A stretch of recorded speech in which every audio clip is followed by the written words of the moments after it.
الكيكة تاع اليوم نقول لكم هايلة في البنة، في المنظر، الذوق تاعها رائع رائع. نديروها غير بالتفاح. شوفوا تجي واحد الكيكة اسفنجية خفيفة ما شاء الله كيما راكم تشوفوا. هذا العلو تاعها ومن الفوق زيناها بالتفاح. عندنا فيها هنايا نحطوا المقادير تاعنا.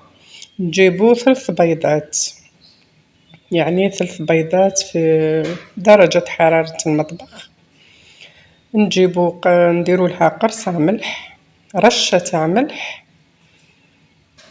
رايحين نطلعوا هذا البيض بالباتر.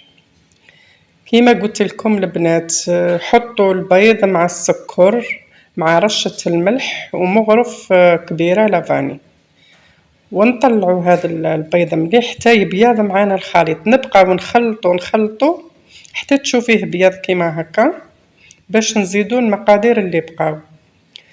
هنا نزيدوا نص كاس زيت، نزيدوه على دفعات، ولا ديريه كيما الخيط كيما نديرو المايونيز، يعني ما تزيديش ضربه واحده غير بشويه باش يندمج مليح مع المقادير اللي درناه. هكا كملنا دروك الزيت، درناه غير بشويه. كملي خلطي هذاك الزيت حتى يتخلط مليح مع البيض والسكر. كي شغل رانا نحضرو في اون جينواز. هاكا من بعد نروحو نجيبو كاس حليب كيما راكم تشوفون، نضيفوه ثاني على دفعات غير بالعقل. نخلطو، نبقاو بالباتر هكا نخلطو. كي نولو دوك نزيدو في النواشف نحو الباتر. نزيدو قشور الليمون. قشور الليمون تعطينا بنة شابة في الكيك تاعنا. وهنا نديرو كاس فرينة، لازم نغربلو الفرينة تاعنا كيما العادة.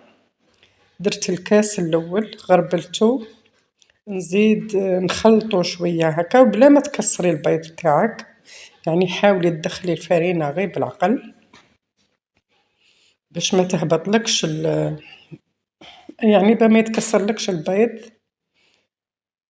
هكا دخلنا الفرينة الكاس الاول، دوك نزيدو الكاس الثاني ثاني ونغربلوه كيما راكم تشوفوا البنات. دائما نغربلو الفرينة تاعنا حتى مرة ولا زوج باش يجي الكيك تاعنا يجي خفيف ويجي مهوي. نزيدو هنايا 2 أكياس خميرة الحلوى لا لوفور شيميك، نغربلوها ثاني باش نحو قاع دوك لي غريمو، ونخلطو ندخلو هذاك الفرينة والخمارة ندخلوهم غير بشوية، ونزيدو في التالي مغرف خل، ولا زيدي نص عصير نص حبة قارص ثاني يعطيها قو شباب. كيما نعرفو القارص يجي شباب في لي تارت في لي كيك. هاكا ندخلو مليح هادوك المقادير. وهنايا نروحو نجيبو البلا تاعنا المول اللي نديرو فيه هذا الخليط تاع المسكوتشو، يعني درنا فيه بابي كويسون في القاعدة ودهناه وغبرناه بالفرينة. نسوو مليح السطح تاع الخليط هذا ونضربوه كيما نعرفو باش نخرجولو الهواء، يعني غير بالعقل 2 ضربات ولا 3. ونجيبو 2 تفاحات ولا 3 يعني متوسطين الحجم كيما راكم تشوفوا هكا. نقيهم نقشرهم ومن بعد نقسمهم، نقسم الحبة على 2 وندير هكا يعني رقائق رقيقة كيما راكم تشوفوا هذا الحجم باش نزينو بها الكيكة تاعنا من الفوق. ونستفو هذو الأنصاص تاع التفاح، يعني نديرو تقريبا وحدة على النص تاع الأخرى باش تجينا هكا شكل شباب. هذه الكيكة يعني ما شاء الله تجي بنينة وشابة وتوجديها في وقفة.